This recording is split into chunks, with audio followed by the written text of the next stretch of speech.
What kind of things did you do out there besides comedy? Um, Went on a hike that I had no business being on that was like super intense. It was like 5 miles, mostly vertical. Um, Oh, Wow. wow. and did a little scuba diving, which was a lot of fun. I haven't done that in like 12 years. So that was a nice Wow. little adventure. That's And nice. then just like ate constantly. Yeah. Uh Oh, yes. Oh, got yeah. lucky with a couple buddies who grew up out there who just threw like a lot of really good suggestions our way for, you know, non-touristy priced food, which was That's very great. appreciated. That is really Yeah. cool. Yeah. I wish we didn't really get much advice. We just kind of went out there and just ran rampant. You know, if you get out to the suburbs, it seems like you're gonna find some cool stuff either way. You just got to get Yeah. out of like downtown Waikiki, and you're gonna run into some Yeah, cool because local that's where you shit. were. In fact, right outside of our hotel one night, there was like this festival on the street, and it was super fun, and they had really good food. Oh, Oh, that's nice. Yeah. great. Yeah, yeah. That's what Paco was saying. It's just like there's always a parade or a festival or something going on down there. Yeah. Oh, There's always dang. an We thought event. it was timing. It No, was it good was, I think it's once timing. a month. They said it was once a month. That's Oh, great. red. Yeah, hell yeah. So it was super cool. We were there when that happened and everything. We did like a sea turtle tour. Was that what it was? Yeah. It was a little bit overpriced, but it was super fun. They drove us around. We saw places we never would have saw if we hadn't done it. We went Sure. snorkeling at some places. We I don't tried think to we snorkel. tried to snorkel. I don't think we actually saw any sea turtles, but we had a good We time. did. We did. Oh, we did. So our guide was really cool. Oh, he was super funny. This is how I knew he was really cool. The beginning of the tour started at a place that he just wanted to get coffee, and it was Leonard's Bakery for the Mm. malasadas, and that was one of the things that we wanted to try. Oh, So perfect. yeah, we stopped there. He showed us all kinds of places, but we didn't see the sea turtles there. He was like, okay, I'm going to try this place. This is where I like to go to just hang out by myself. And sometimes I see sea turtles there. So I'm going to take you guys there. And sure enough, we saw them there. Yeah, he took us to Oh, like perfect. a place that was like off the itinerary, kind of like nowhere else goes to. It was neat. It was It fun. was really nice. Hell yeah. Well, let's get started. All right. Hey, what's up? Sure. Welcome to Hypothetical Comedy. I am Funky Sam Medina, And I'm Athena Rodriguez. and we're here with comedian Clay Newman. What's up, Clay? How you doing, man? Pretty good. What's going on, you two? Just hanging out. Just hanging out. Good to see you. It's been a while. Yeah, yeah. It's like we were saying before we started recording. An old Tommy T's, I believe, was the last time we actually saw each other in the Oh, flesh. Yeah, I think that dang. was right before you moved. Yeah. Yeah, That yeah. was one I of the last week. moved to Southern California at the beginning of 2020. Somehow that created a rift in the space time continuum, and COVID happened as soon as I did that, which was Yeah. very inconvenient for me. Sorry, you guys had to deal with it as well. Well, the show that we're talking about was in February of 2020, and then you Yeah. moved right after that show, and then the lockdown happened in March, about mid March, The universe was early like, March. are you trying to succeed right now? And Like, how dare you? I guess we'll No, get you in, stick to Tommy T's where you belong. I guess since we have that, since that came up, let's talk about that. Like, what was that like for you moving to Southern California right before the pandemic? Oh man, I so the plan was to stop in Ventura for a couple months to stay with my grandpa, to save up some money, and I never got to leave. I was there for like a year and a half because everything got locked down. And it's just like, well, I got free rent and there's no work, so I may as well not move all the way to Los Angeles. Oh. It took until the summer of 2021 for me to actually get out of Ventura and go finally move to the city that I was trying to get to, which has been good. I like Los Angeles. It is frustrating for me to like the COVID ends and the clubs open up. I'm like, all right, I'm here now. And they're like, yeah, chill. So is every other comedian in the world. There's a long line to get on these stages that were closed for a while. Uh, so it's at least warm. I've got that going for me. That's good. That's good. How far is Ventura from like LA? Were you able to like head down there once in a while? It's like anywhere from 50 minutes with no traffic to seven Wow. hours with traffic. Just kind of depends on the day. Shit. Wow, that's crazy. Wow. Yeah. Yeah, I heard the Ventura's traffic was got bad. its own little comedy scene too. Okay. Um, and I say that so condescendingly. There's just a little scene down there. It's a cute little scene, so precious. They're trying so hard. But there's a couple comedy clubs, and a good handful of local comics. So I wasn't totally bereft of comedy while I was in town. Well, that's good. That is good. Hell yeah. Oh man, that would have been really sad if you were like, "Oh man, I don't like my grandpa, but I could deal with him for like a few months and then just go." They're like, "Never mind." Yeah, we got to know each other real well. Oh man. But you know what? I mean, I guess the timing for you was better than if you had actually made the move to LA and then the shutdown hit. Right, exactly. Yeah. So kind of a blessing in disguise in a way. Yeah, definitely dodged a bullet. There are worse places to be than Ventura, where it's just the beach on one side and beautiful hills on the other.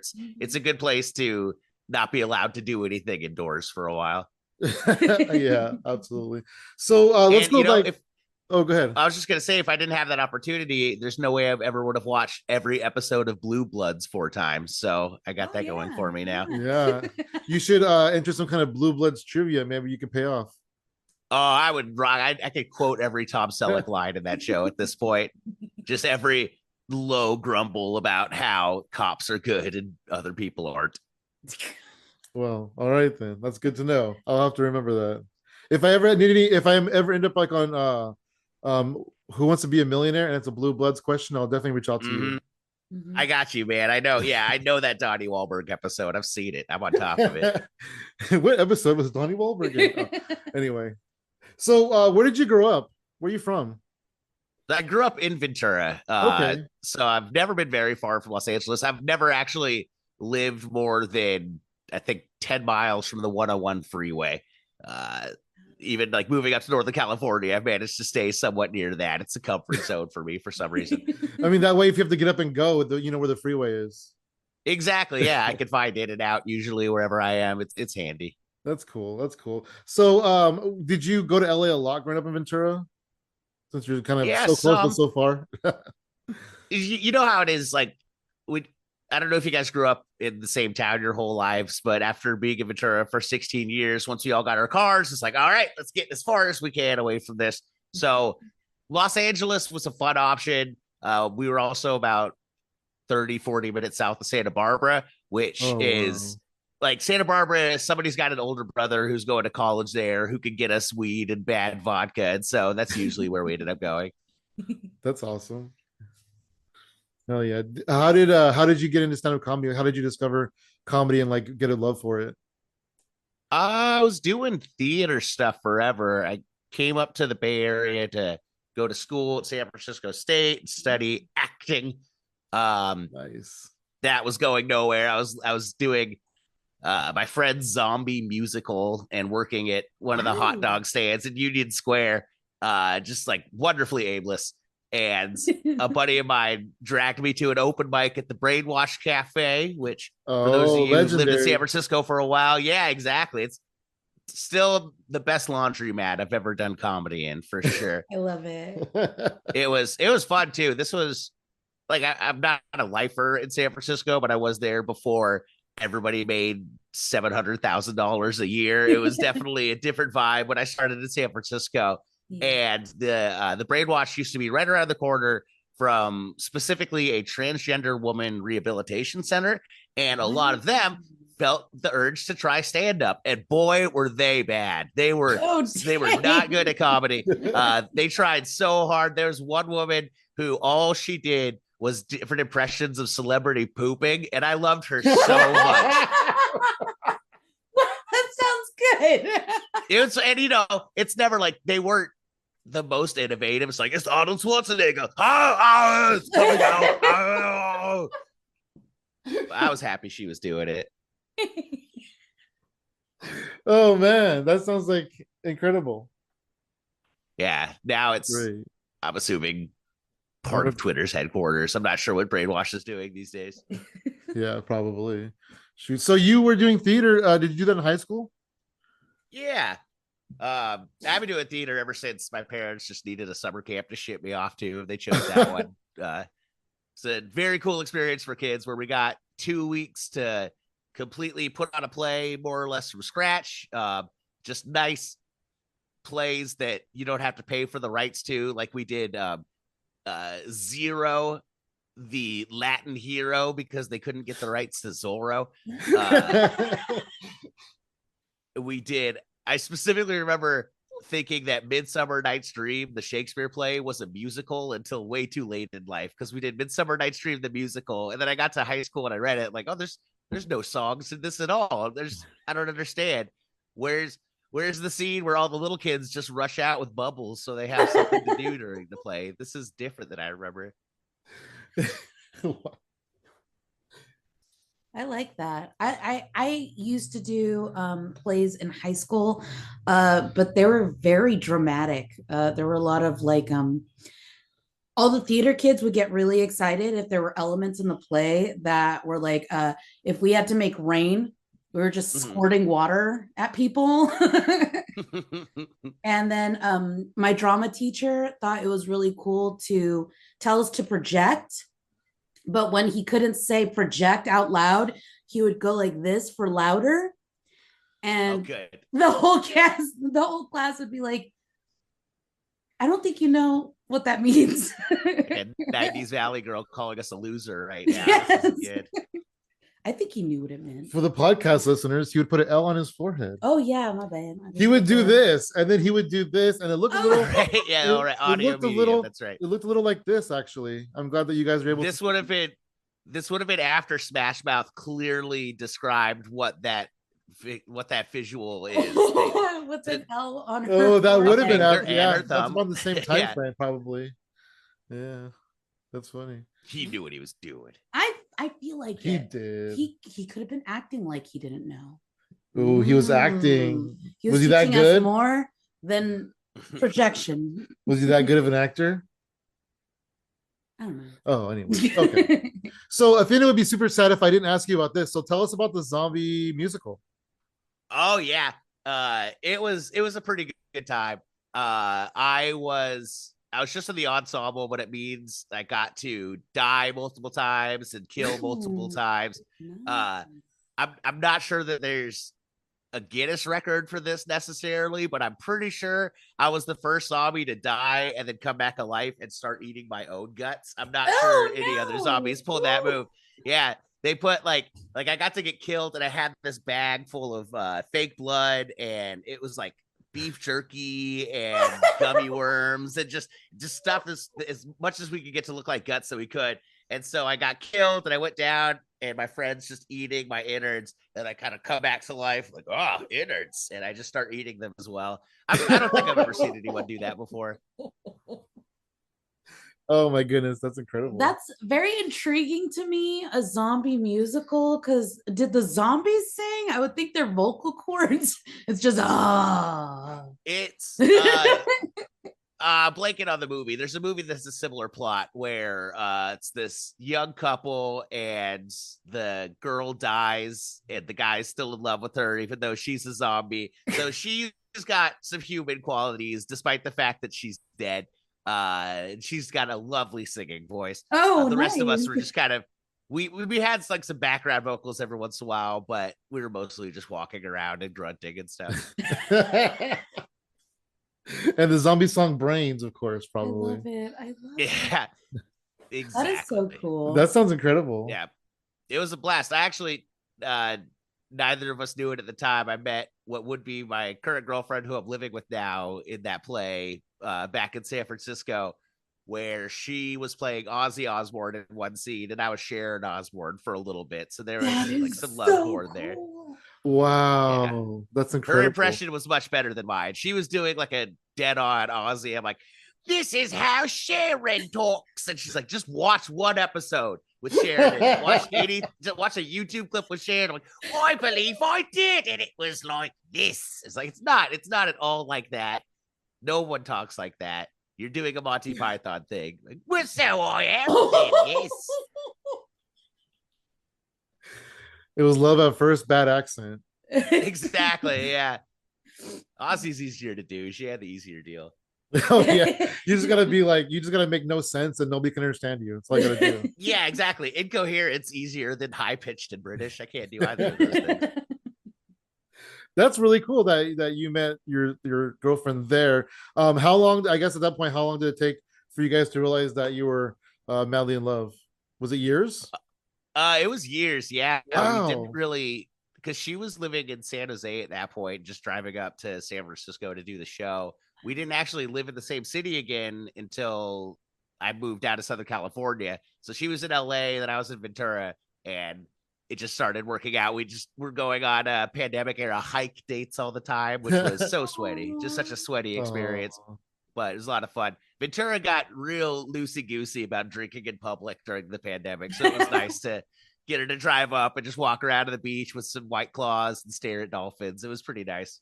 that's awesome. Well, That's wonderful. congratulations. Yeah. Yeah, it's been good. That's That awesome. is so cool. I love that. That's our relation origin story is kind of similar because when we met each other, it was in middle school, but Oh then we wow. went our separate ways, but then came back as At like adults. 29 years old, we came back in each other's lives. 28, Yeah, 29, something like that. I don't know. Yeah. it's good. It's like when they send Amish people out to the real world, like, oh, scary. I'm coming back to what's comfortable. Like that's kind of how I feel. Like I went out the real world. I don't like it. I'm going to the thing that I know. I'm going to do that for the rest of my life. Yeah, absolutely. What other cool stuff did you acting wise before you started doing stand up? Uh, well, I am a member of the Screen Actors Guild. Oh, I've done, exciting. when I was in the Bay Area, I played pretty much any techie or pothead that was in a commercial for a nice stretch of time. Just, and what's cool about the Bay Area is there's so many new companies and startups popping up that you will do commercials for apps that will get shut down before the commercial airs. Like Oh, I don't remember the name of it. It doesn't matter because it never actually made it to the like the iPhone store. But I did a commercial for this app, and it's a great idea. Where I don't know if you've seen like those astronomy apps where you can kind of in real time. I guess it would be AR.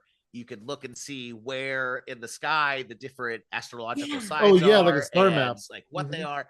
So I did a commercial, and this was probably 2016, 2017 for an app where it's the same kind of AR technology, but you're looking at city streets and it's showing you where the different bus lines are, how far away they are, what the bus Oh is. wow. Great idea, but it Yeah. just ate the battery. We had to film for 3 days because Oh. we're just in the middle of downtown San Francisco. They got half the crew just trying to keep homeless people out of the shot. And meanwhile, I'm like, battery died again. Sorry, guys, I can't. The battery's dead on the phone. So we're just going to charge it for an hour. Cool. I'll sit here.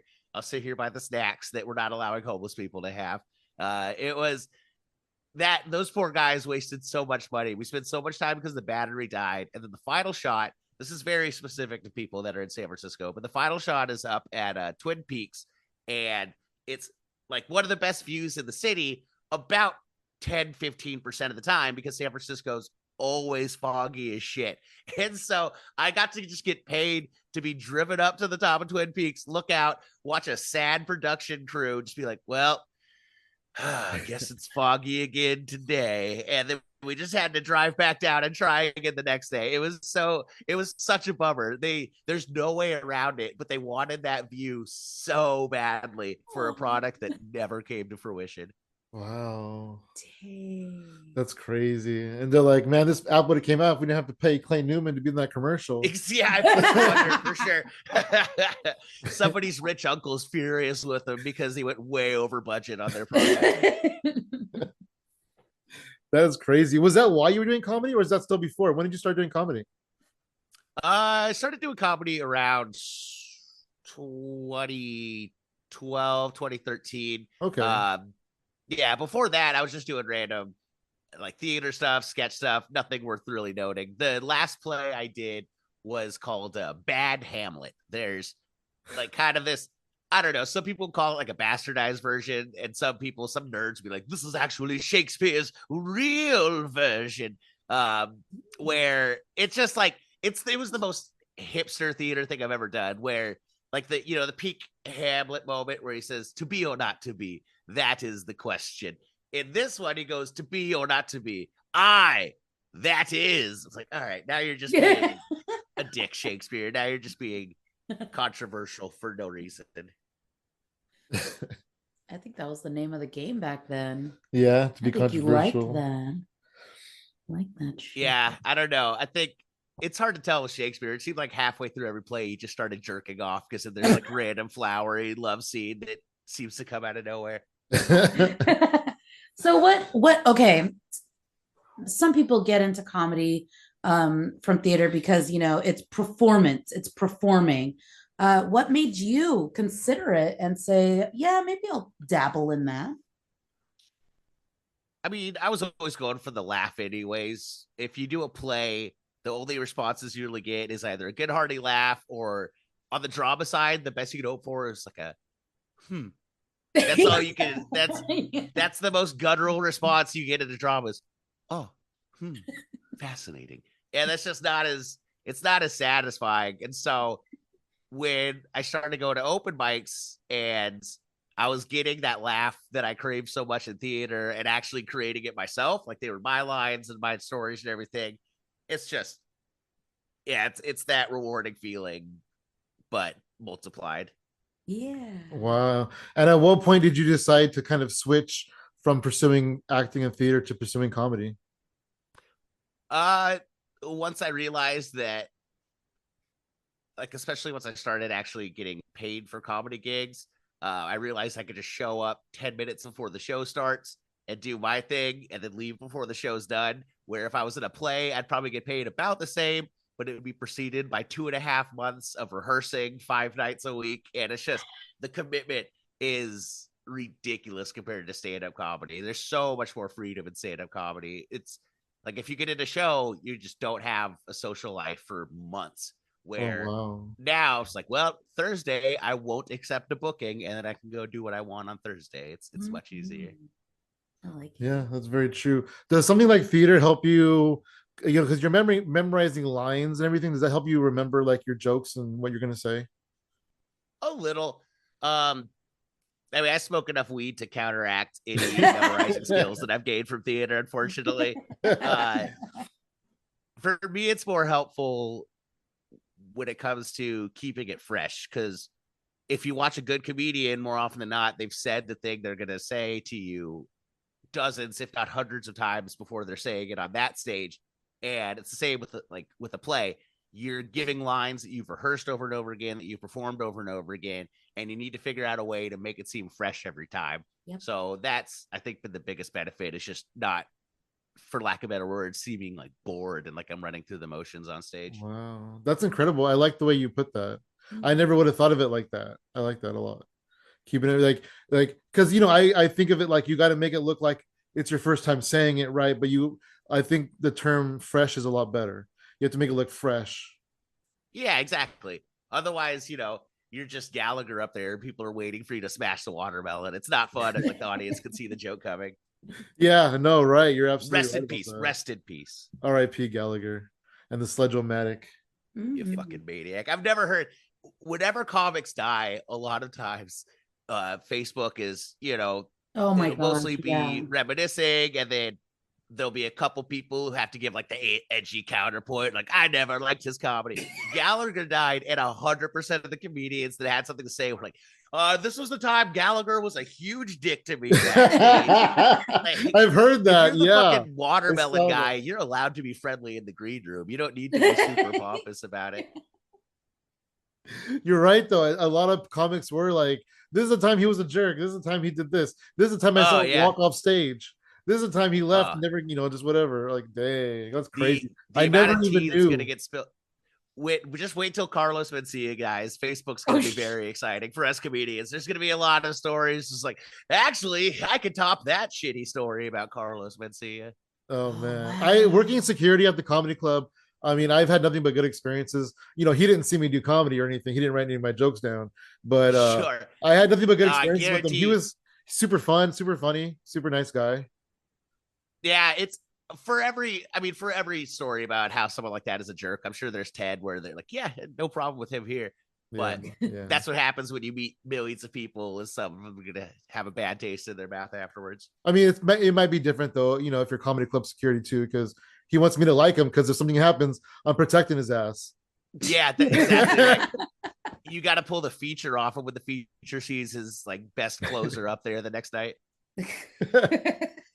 One time, his feature was saying something, and I guess nobody realized that Mencia was sitting in the back of the club, and he was saying something about Mencia, and then Mencia started heckling him, going, "That's bullshit! I didn't do that," or whatever it was. It was super funny. Yeah, not exactly thick skin on that guy.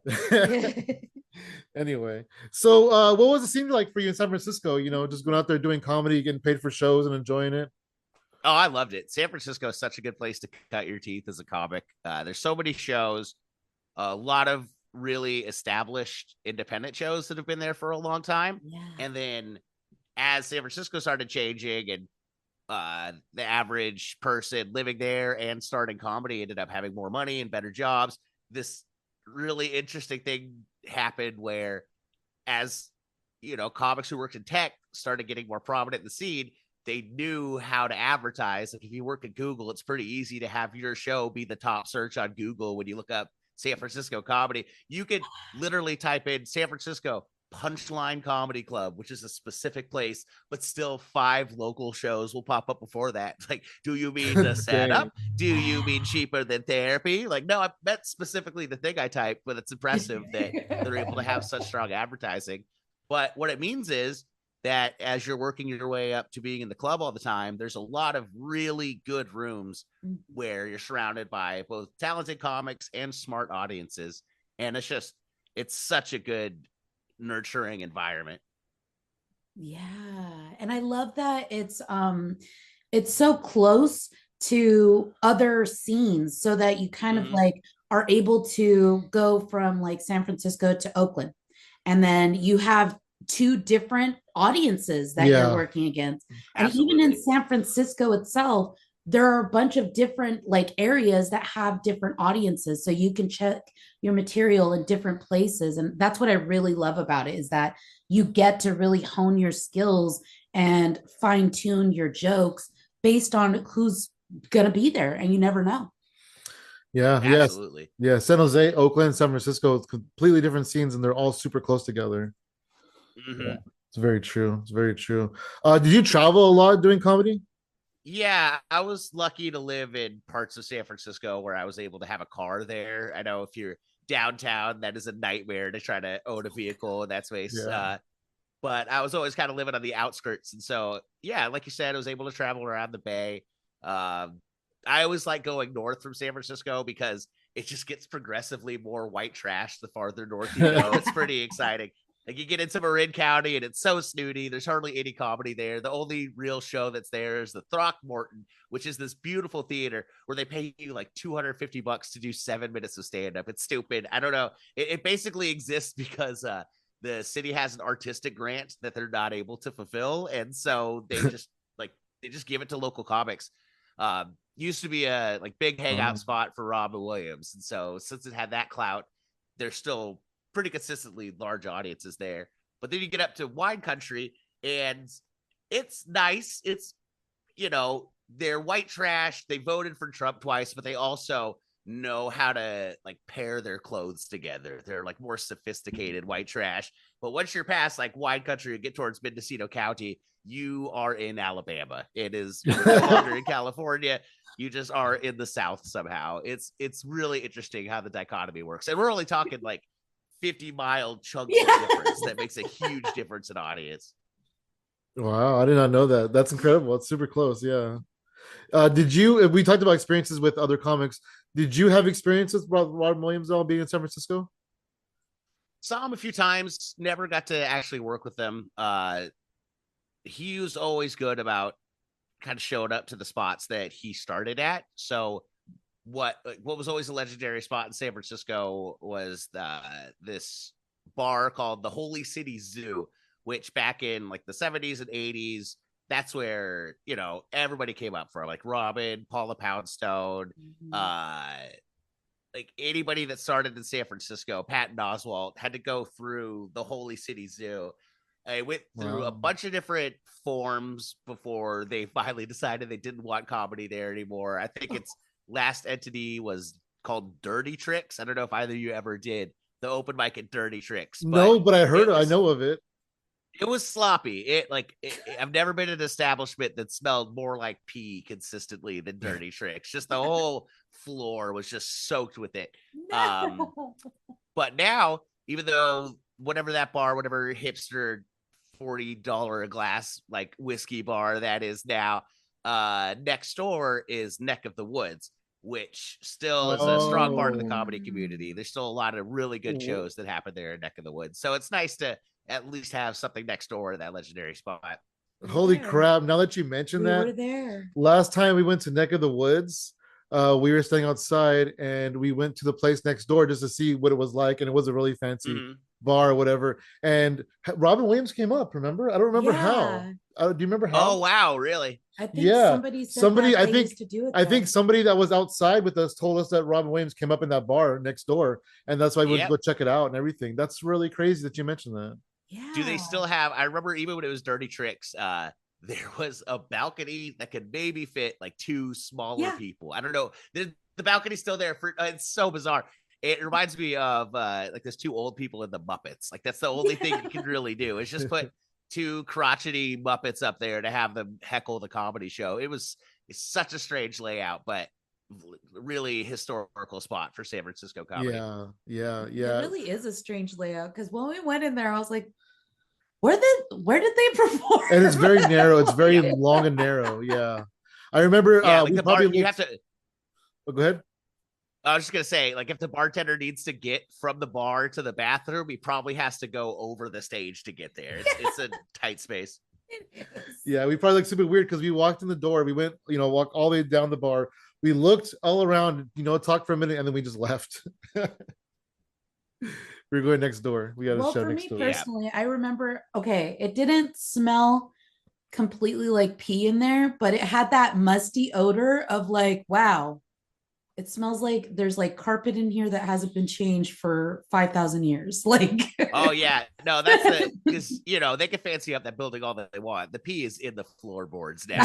So like the pee is there all you can do is cover it up. Very famous peers that were there. Yeah, exactly. That's our equivalent of the Hollywood Walk of Fame. It's just you go down and like if you smell here, that's Robin Williams pee. See, he signed it and has his handprints. Oh man. So how's things going for you now? I just saw, you came back from Hawaii. You had a show in San Diego recently. How's life out in LA and doing comedy out there? Yeah, it's it's nice that comedy keeps bringing me to various paradises. I'm not going to argue about going to Hawaii or San Diego for work at all. It's been good. I've just been trying to get farther and farther away from home. Flights are stupid expensive, and so it's a little tough for comics that aren't headlining clubs to get out there and like I don't see Myrtle Beach happening in my immediate future, but me and my little Prius, we can hop from here to Phoenix to Colorado to Vegas and Boise. Is like I'm also a big old California whip, so I'm waiting for winter to not be happening before I get too far away from it's true. my sunny little southern half of the country. Boise's gonna have to wait till spring before I make an appearance there, but I'm looking forward to just getting farther and farther out. Yeah, no, I know somebody who books shows in Boise. Maybe I'll let them know about you. Please, yeah. Well, they're much too cold right now. But not now.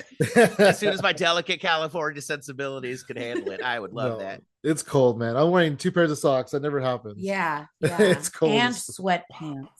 Boy, he tried to hang on to those summer vibes for so long. Yeah, I just didn't want to. I didn't want to admit it because it's 118 degrees at one point, and I'm just like, please be cold, and now it's cold, and I'm just like, I'm like shivering, going, thank God it's so cold. It's not 100 degrees anymore. Yeah, LA. I mean, the first summer I was really here was pretty jarring because Ventura is right by the ocean. Ventura is temperate. It's like it's not extreme by any means, but it gets cold at night. And then I moved to LA. And I was so used to San Francisco where you do a show and you've been working your ass off up there. You're sweaty. It's hot inside. You've had all these lights on you. And then you get to go outside and the city is like an ice bath. It's so cooling and refreshing. And you just get to stand there and calm down. Yeah. And then my first time performing in LA, it was in the summer. And I come out and I'm just like, it's still it's still hot. What do I do? There's no relief. I don't know like where to escape to. I had to find like a walk-in fridge just to feel normal. It's like I'm so grateful that it eventually got cold at night here because I was really worried. Like I think I made a huge mistake being here.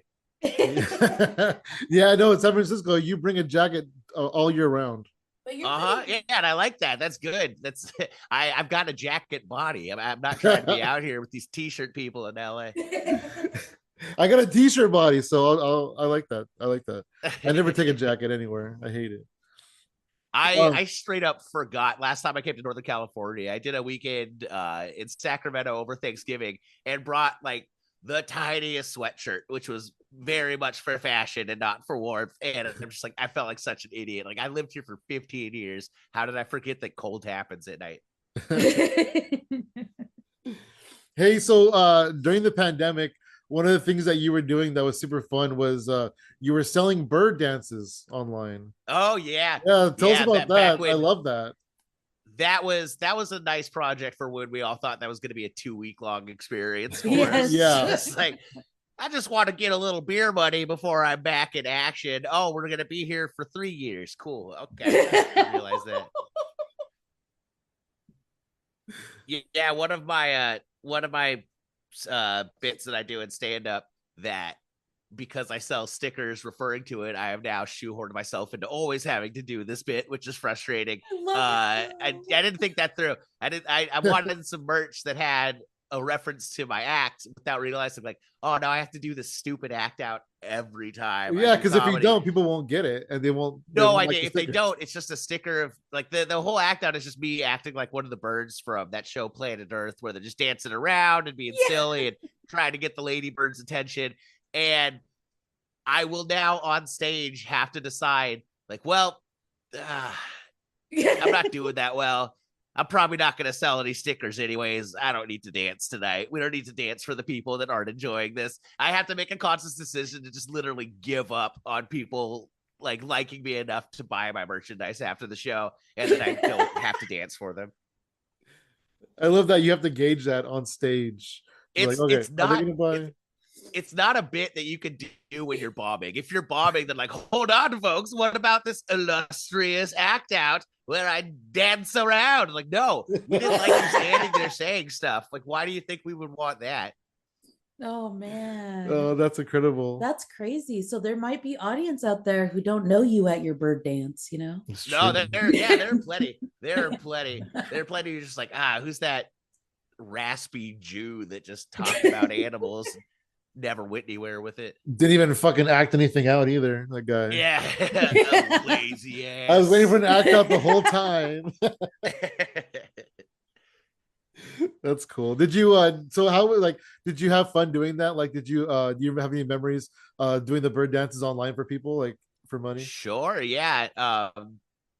It was like I was very flattered. It was mostly friends who requested one. Yeah. But I like to take pretty much full responsibility for Newark City Councilman Mike Bucci getting elected based on my bird dance video that I made for him. He got elected twice in a row, and I can only assume I was responsible for one of those. Oh yeah. Absolutely. Mm-hmm. Yeah. Shout out to Mike Bucci. Woo. Bucci, great friend of the comedy community during the heat of the pandemic in the parking lot show days where a honk for laugh and flash your lights for applause, that insane thing that we had to do for a while. Bucci helped us organize some really cool spots in Newark and helped us with the permits and all that. And when the cops came to yell at us, he was there to threaten their paychecks or whatever a city councilman does. I don't really know. That's dope. That is cool though. It was Newark really came through. Newark, California, fuck Newark, New Jersey. They brought nothing to the table. They didn't help us at all. All they gave us was when we just had reruns of Sopranos to watch. That was the only thing they were helping us with. Yeah, no, but they're the more known in Newark, I think. Yeah, Newark, New Jersey. they are the more known Newark, but do they have their own BART stop? I don't think so. No, they have their own Bucci. I don't think so. Oh, well, it's an Italian name. I'm sure they've got one Bucci out there at least. Damn it. Hey, little Bucci, get over here. Do you have anything? Little Bucci. Hey, so manifest a few things. What are a couple of things that you haven't done in comedy that you want to do in comedy? I definitely would love to hit the road with one of the headliners that I've worked with. I've gotten really lucky with some of the folks that I performed with, especially up in the Bay Area. Punchline in San Francisco and Sacramento and Cobb's too really brings out a lot of really fun big names, and that's basically the only way that people who are doing like the feature slot, who are in the middle at comedy shows, that's the only way they're getting to tour, is if the headliner decides like, I don't want the guy in Jacksonville, I want to actually bring a comic that I know is going to be funny and not talk about alligators for 25 minutes. So Yeah. that's I'm really shitting on Florida today. I don't know why. That's such a, they've done nothing to me personally. I don't know why I'm jumping on them, but that would be nice, just to go on like a proper national tour where I don't have to drive 9 hours a day in my little Prius by myself. Yeah, definitely. Yeah, me working in the clubs, I see a lot of headliners coming in, bringing either their own feature or bringing the entire show. Sometimes I've even seen that too. Yeah, They'll bring openers, that they'll makes bring the sense. host.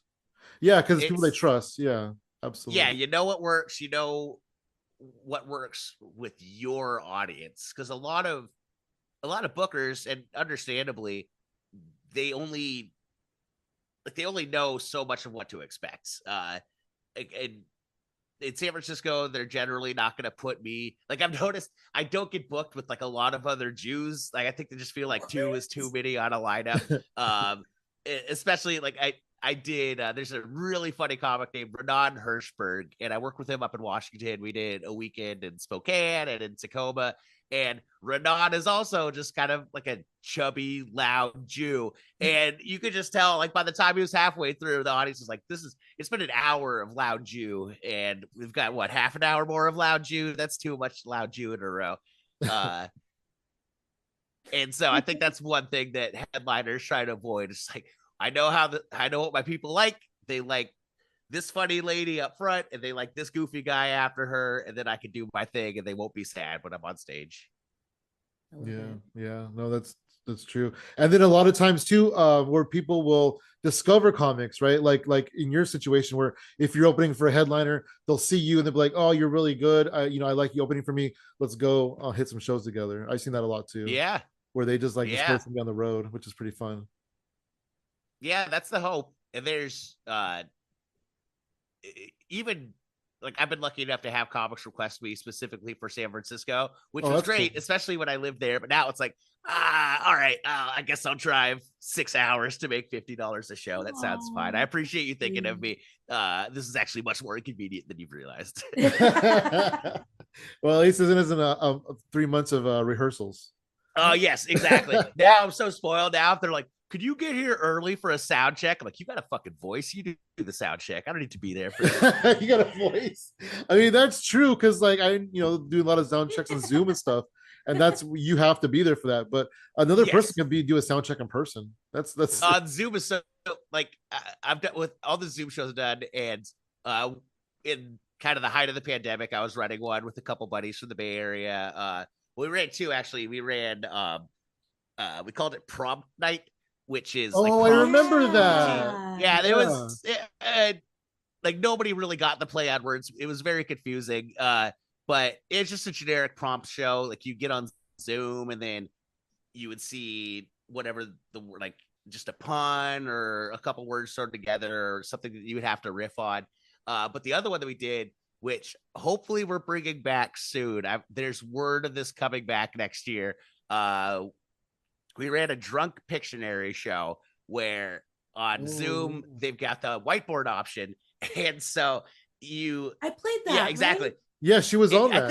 I think you were on that once. Oh I think gosh, Jeanette probably booked you for that. Fun. It's a blast. It's so sloppy. It's like six comedians trying to get six comedians to not talk over each other while we're drinking and playing Pictionary is a nightmare. I want to say we probably capped at like 12 live audience members. That was like the most we've ever had for that show. It was such a sloppy, delightful time. But yeah, like we would tell people, like, you probably have to for this.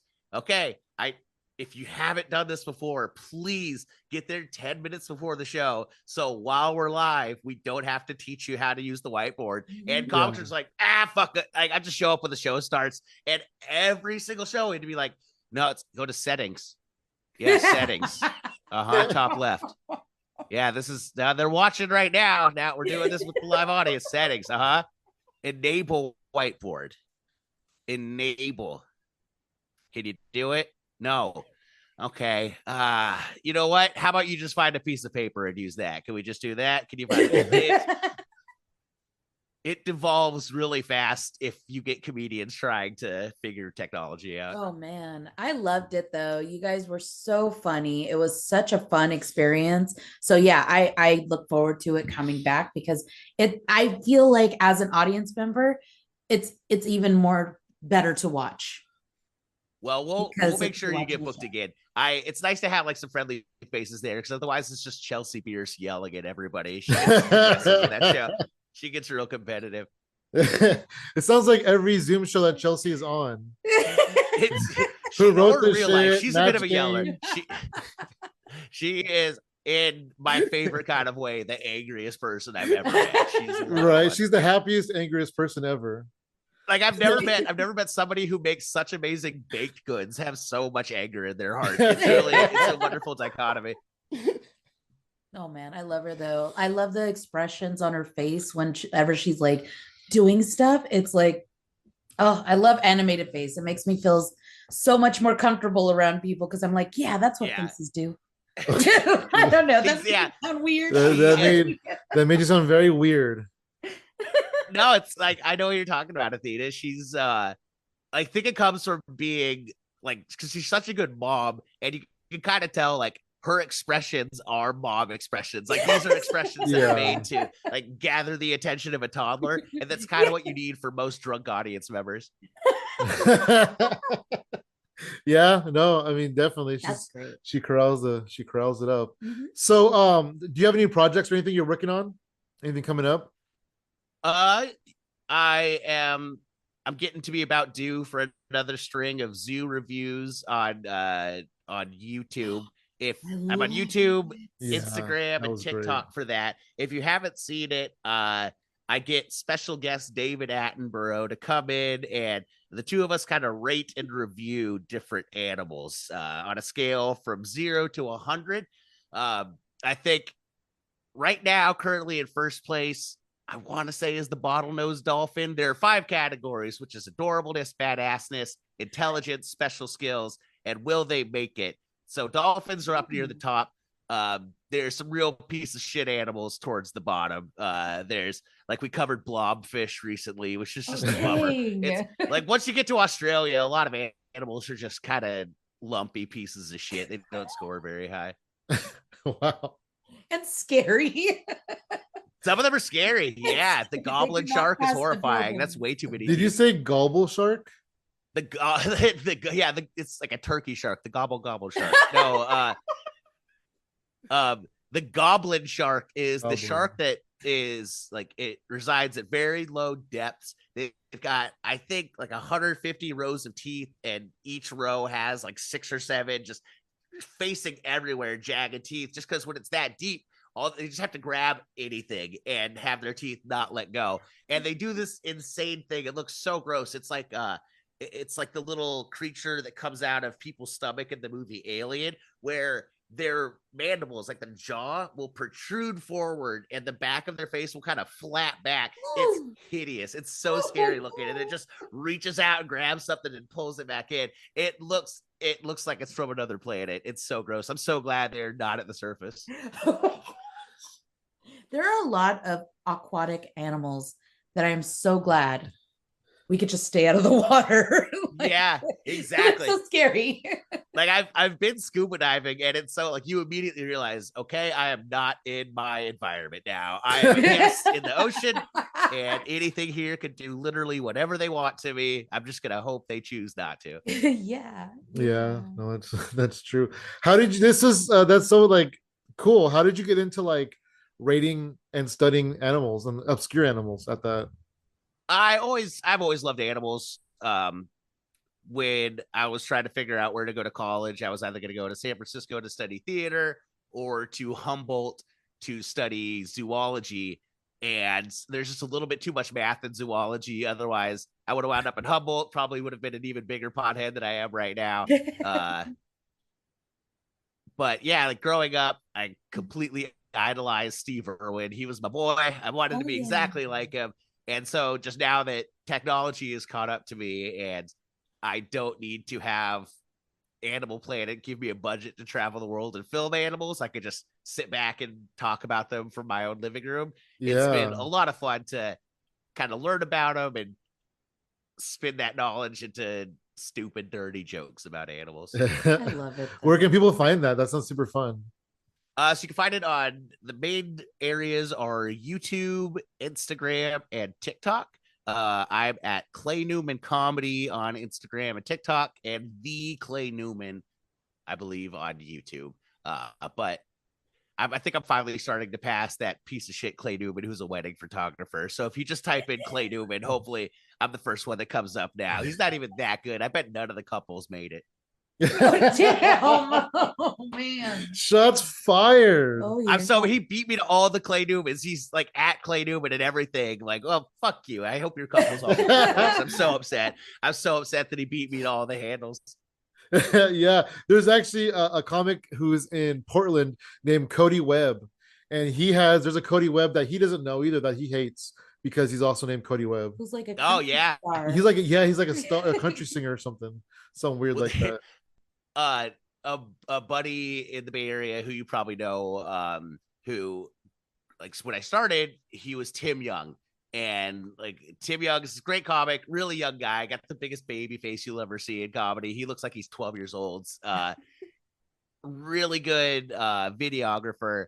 And like maybe 3 years ago, without any real warning, all of a sudden on social media, it's like Andrew Young is commenting on this. Who's Andrew Young? And I talked to him. He's like, well, there's some alt-right YouTube guy named Tim Young who's gotten really big. So I just had to I just had to go with the middle name. And that had to be just such a sad revelation to be like, well, I've got to get either more famous than this piece of shit or just change my name.